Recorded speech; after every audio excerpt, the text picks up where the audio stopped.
Hello दोस्तों, आज हम कुछ खौफनाक भूतिया कहानियों के बारे में बात करेंगे। तो गाइस, इस वीडियो के अंत तक बने रहना, तुम्हें बहुत मजा आने वाला है। तो हमारी पहली कहानी को स्टार्ट करते हैं। अमावस्या की रात का आतंक।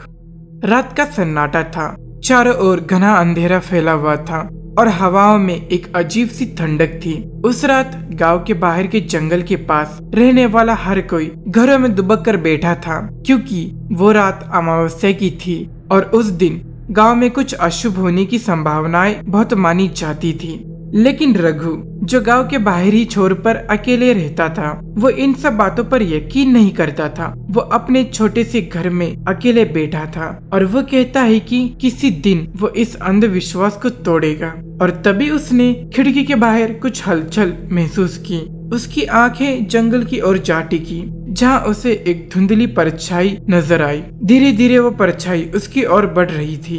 रघु ने सोचा कि शायद ये उसका भ्रम हो, लेकिन जैसे जैसे वो परछाई करीब आई, उसने देखा कि वो एक बच्ची की आकृति थी। इसलिए वो और भी हैरान हो गया। बच्ची के कपड़े पुराने और फटे हुए थे और उसके बाल बिखरे हुए थे।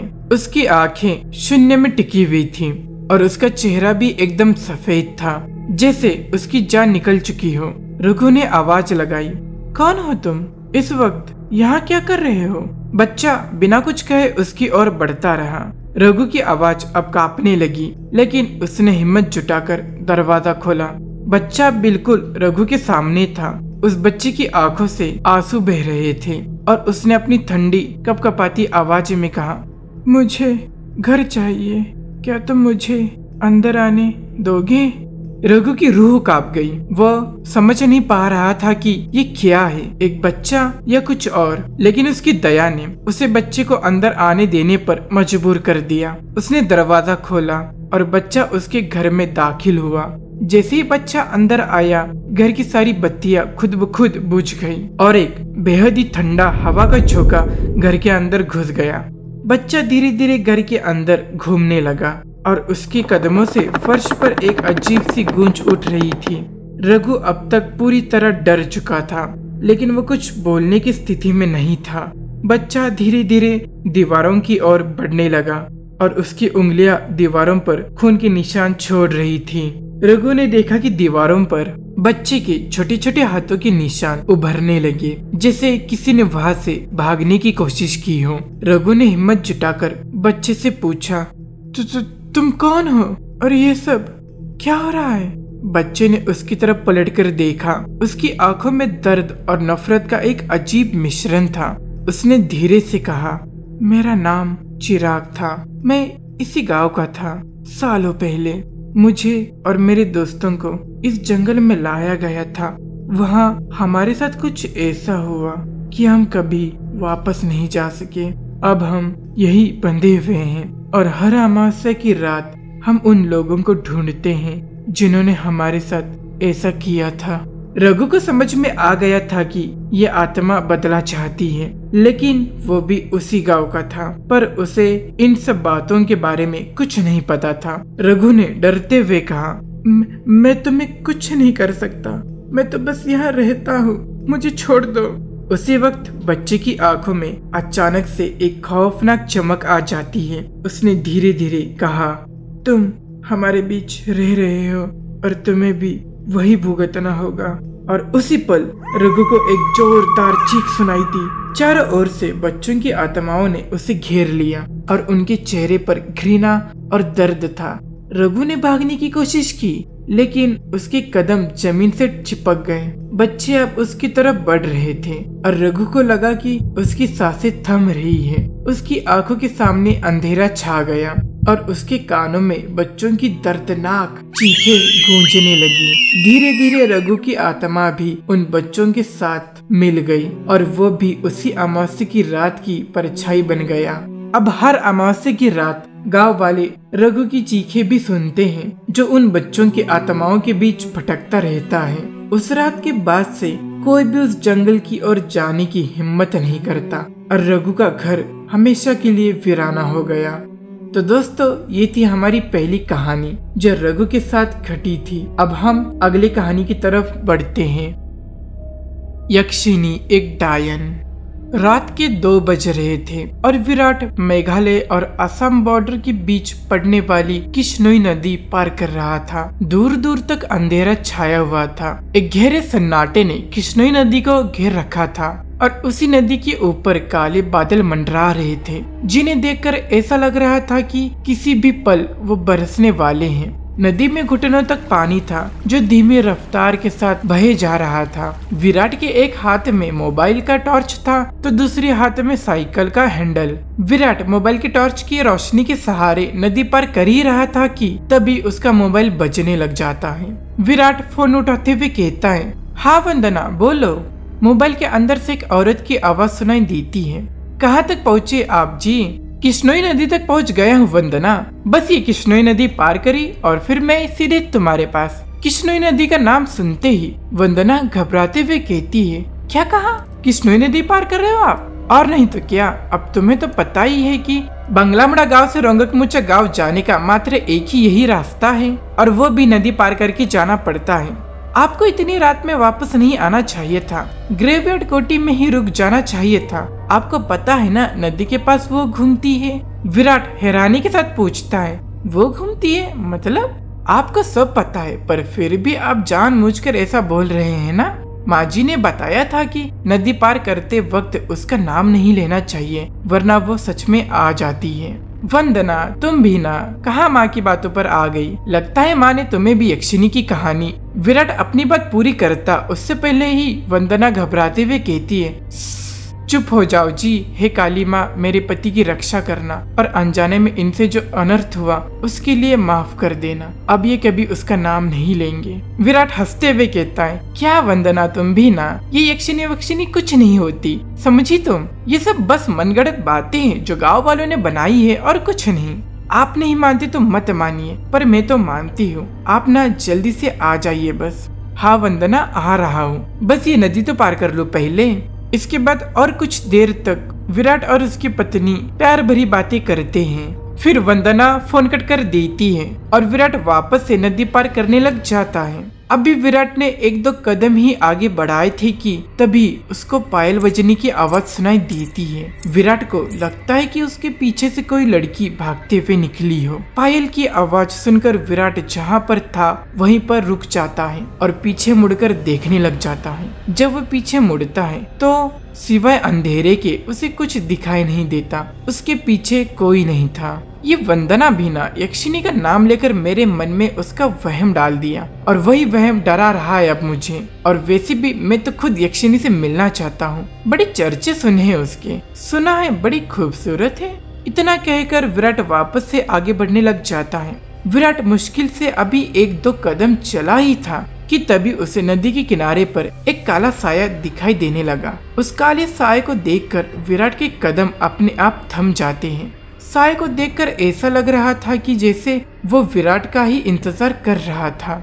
काले साये के पास से पायल के बजने की आवाज और चमेली के फूल की खुशबू आ रही थी। विराट के हाथ पैर कपकपाने लगे थे। विराट डरते हुए कहता है, कहीं वंदना की बातें सच तो नहीं थी? ये यक्षिनी तो नहीं? विराट उस साये को देखकर इतना डर गया था कि उसका पूरा चेहरा पसीने से लथपथ हो गया था। विराट के हाथ पैर ठंड पड़ गए थे। उसका दिल जोरों से धड़कने लग गया था। उसको समझ नहीं आ रहा था कि वो अब क्या करे। विराट डरते हुए कहता है, कौन है वहाँ पर? कोई जवाब नहीं आता। सन्नाटा अभी भी छाया हुआ था। विराट अपने मोबाइल का टॉर्च उस काले साये पर मारने लग जाता है। जब उस टॉर्च की रोशनी उस काले साये पर पड़ती है तो विराट देखता है कि वो साया और किसी का नहीं बल्कि एक लड़की का था। नदी के किनारे पर एक बहुत ही खूबसूरत लड़की खड़ी हुई थी जिसकी उम्र करीब 24 साल और लंबाई 5 फीट की होगी। उसकी लंबी सी गर्दन, गुलाबी से होठ, बाल खुले हुए जो उसकी कमर तक आते थे। वो लड़की किसी अप्सरा से कम नहीं लग रही थी। वो इतनी खूबसूरत थी कि कोई भी मर्द उसका रूप देखकर अपनी सारी हदों को पार करके उसके पास चला जाए। वो लड़की अपने हाथ से विराट को इशारा करते हुए अपने पास बुलाती है। उस लड़की को देखकर विराट भूल गया था कि यक्षिनी जैसी कोई चीज भी होती है। विराट अपनी साइकिल को वहीं पर छोड़ देता है और जल्दी जल्दी उस लड़की के पास जाने लग जाता है, जैसे उसे कोई खींच रहा हो। विराट उस लड़की के सामने आ खड़ा होता है। उस लड़की की आंखों में एक नशा सा था, जिसे देखकर विराट सब कुछ भूल गया था। ऐसा लग रहा था जैसे वो उसके वश में आ गया हो। और उस लड़की की सुंदरता को देखकर अचानक से विराट उस लड़की को अपने सीने से लगा लेता है। उसके दूसरे ही पल उस लड़की का शरीर झुर्रियों में तब्दील होने लगता है। उसके हाथों पैरों की नसें बाहर निकलने लगती है। उसके बाल काले से सफेद होने लग गए थे। देखते ही देखते वो लड़की अचानक से बूढ़ी औरत में तब्दील हो जाती है। ये सब देखकर विराट की आंखें फटी की फटी रह गई थी। उसका शरीर ठंडा पड़ गया था। विराट कपकपाते हुए कहता है, कौन हो तुम? वो लड़की धीरे से कहती है, मैं यक्षिनी, तेरी मौत। ये सुनकर विराट के रोंगटे खड़े हो जाते हैं और वो झट से उससे दूर हटने लगता है, पर उसी वक्त यक्षिनी उसे अपने दोनों हाथों से पकड़ लेती है। विराट उसका खौफनाक चेहरा देखकर इतना डर गया था कि वो कुछ बोल ही नहीं पा रहा था। उसको यक्षिनी की आंखों में खुद की मौत नजर आ रही थी। यक्षिनी गुस्से में कहती है, वासना की प्यास में तू ये भूल गया कमीने कि तेरी पत्नी वंदना तेरा घर पर इंतजार कर रही है और तू यहाँ पर मेरे साथ। इतना कहकर यक्षिनी अपना हाथ विराट के सीने पर रख देती है। यक्षिनी के लंबे लंबे काले नाखून थे जो चाकू की तरह पेने थे। विराट डरते हुए कहता है, नहीं नहीं, ऐसा मत करो, जाने दो मुझे। जाने ही तो दे रही हूँ, भूली बेटोला, भूली बेटोला। इतना कहकर यक्षिनी अपना हाथ विराट के सीने के अंदर घुसा देती है और उसी वक्त जोर से काले बादल गरजने लगते हैं और बारिश होने लग जाती है। विराट के शरीर का खून नाखूनों के सहारे यक्षिनी के शरीर में जाने लग जाता है। जैसे जैसे खून यक्षिनी के शरीर के अंदर जा रहा था, वो वापस से जवान होते जा रही थी। यक्षिनी वापस से एक बूढ़ी औरत से अपने पुराने रूप में आ गई थी और विराट का शरीर सूखकर सफेद पड़ गया था। उसके अंदर खून की एक बूंद तक नहीं थी, पर उसकी धड़कनें अभी भी चल रही थी। यक्षिनी अपना खून से सना हुआ हाथ विराट के सीने से बाहर निकालने लग जाती है। जैसे ही यक्षिनी अपना हाथ विराट के सीने से बाहर निकालती है, विराट अपना दम तोड़ देता है, क्योंकि यक्षिनी के हाथ में विराट का दिल था जो सिकुड़ चुका था। अगले ही पल यक्षिनी विराट का दिल लेकर गायब हो जाती है, ठीक उसी तरह जिस तरह बारिश की बूंदें होती है।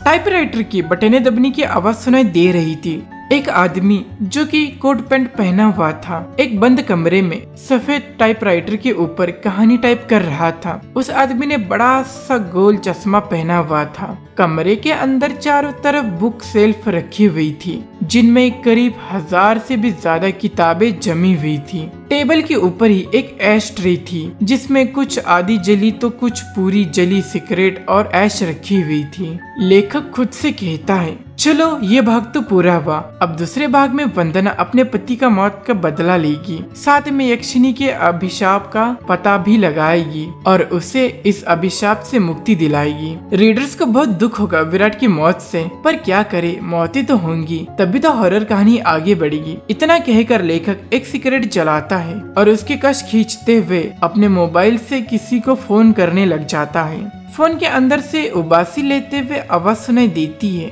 हेलो कौन? हेलो जगदीश, वो मैं बोल रहा था कि कहानी तैयार हो गई है। अच्छा सर, आप हैं? क्या कहा आपने? कहानी तैयार हो गई? ये तो बहुत ही अच्छी बात है सर, पर बुरा मत मानिएगा सर, ये बात आप मुझे सुबह भी तो बता सकते थे, इतनी रात में कॉल करने की क्या जरूरत थी? लेखक सिगरेट का कश खींचते हुए कहता है, क्या कहा इतनी रात में? आखिर अभी वक्त ही कितना हुआ है? बस लेखक ने इतना ही कहा था कि तभी उसकी नजर उसके हाथ की पुरानी सी वॉच पर पड़ती है और वो देखता है कि रात के 3:05 हो रहे थे। लेखक अपनी गलती महसूस करते हुए कहता है, अरे 3 बज गए, इतनी रात हो गई, मुझे तो पता ही नहीं चला, मुझे तो लगा अभी 9-10 ही बज रहे होंगे। कोई बात नहीं सर, मैं समझ सकता हूँ, आप इतनी लगन के साथ कहानी लिखते हैं कि आपको वक्त का एहसास ही नहीं होता। हाँ ये तो है, देखना जब ये किताब आएगी तो लोगों के रोंगटे खड़े हो जाएंगे। रात रात भर जाकर ये कहानी लिखी है मैंने। वो तो होनी ही है सर, आखिर आपकी कहानी में जान होती है, इतनी जान की सोए हुए मुर्दों को भी जगा दे और उनको भी कहानी सुनने के लिए मजबूर कर दे। वैसे अभी जो कहानी आपने लिखी उसका नाम क्या है? इस कहानी का नाम है यक्षिनी एक डायन। मोबाइल के अंदर से हैरानी के साथ आवाज सुनाई देती है। क्या कहा सर? यक्षिनी? हाँ यक्षिनी। क्या हुआ, तुम इतना शॉक क्यों हो रहे हो? सर मैंने सुना है ये जो यक्षिनी है ये आपके गांव के पास जो किश्नोई नदी है वहाँ पर घुमा करती है और मर्दों के साथ वो सब यानी वही सब करके उन्हें मार देती है। हाँ तो सर आपको डर नहीं लगता? जिस गांव में यक्षिनी घूमती है वहीं पर रहकर उसके बारे में कहानी लिखकर अगर यक्षिनी ने आपको कुछ कर दिया तो? जगदीश, यक्षिनी इतनी बुरी नहीं होती जितना गांव के लोग और तुम सब समझते हो। मतलब ये कि यक्षिनियाँ बहुत ही अच्छी होती हैं, इतनी अच्छी कि दूसरों की खुशी के लिए अपना सब कुछ कुर्बान करने के लिए वो तैयार हो जाए। पर कभी कभी जिंदगी में कुछ ऐसी घटना घटती है कि आपकी पूरी जिंदगी बदल जाती है। कैसा घटना सर? मैं कुछ समझा नहीं। पौराणिक मान्यताओं के अनुसार हमारे ब्रह्मांड में अनेक लोक हैं जिसमें देवी देवताओं, सुर, असुर, राक्षसों का वास होता है। इन सभी लोकों की दूरी पृथ्वी से अलग अलग है। कहा जाता है कि इन सभी लोकों में विष्णु लोक सबसे ऊपर है और सबसे निचला लोक यक्ष, यक्षिनियों और अप्सराओं का है जो पृथ्वी से सबसे नजदीक है। जो लोग पृथ्वी से सबसे नजदीक है उस लोक के देवी देवताओं की पूजा करने से वो देवी देवता जल्दी प्रसन्न होते हैं। जगदीश बीच में ही बोल पड़ता है, ऐसा क्यों सर?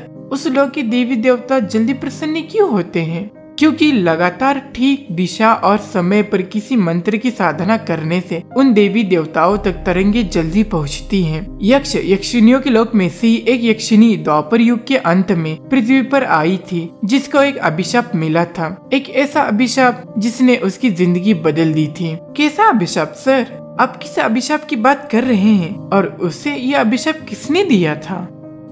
एक दूसरे लोक से पृथ्वी पर आई यक्षिनी को एक अभिशाप मिला था। आखिर क्या था वो अभिशाप और किसने दिया था? अगर ये सब आपको जानना है तो इस चैनल को सब्सक्राइब कर लीजिए और मेरे नए आने वाले वीडियोस को जल्दी से जानने के लिए बेल नोटिफाई को भी ऑन कर लीजिए। तो गाइस ये थी आज की कहानियाँ। तो आपको ये कहानी कैसे लगी मुझे कमेंट्स में जरूर बताना। क्या आपको डर महसूस हुआ या नहीं, या ये आपको मजेदार लगा या नहीं, ये सब मुझे जरूर बताना। और इस वीडियो को लाइक जरूर करना और इसे अपने दोस्तों में शेयर करना मत भूलना और चैनल को सब्सक्राइब करके बेल नोटिफाई को भी ऑन कर लीजिए। तो गाइस मैं आपसे मिलता हूँ अगले खौफनाक हॉरर स्टोरी के वीडियो में। सो मिलते हैं नेक्स्ट वीडियो में।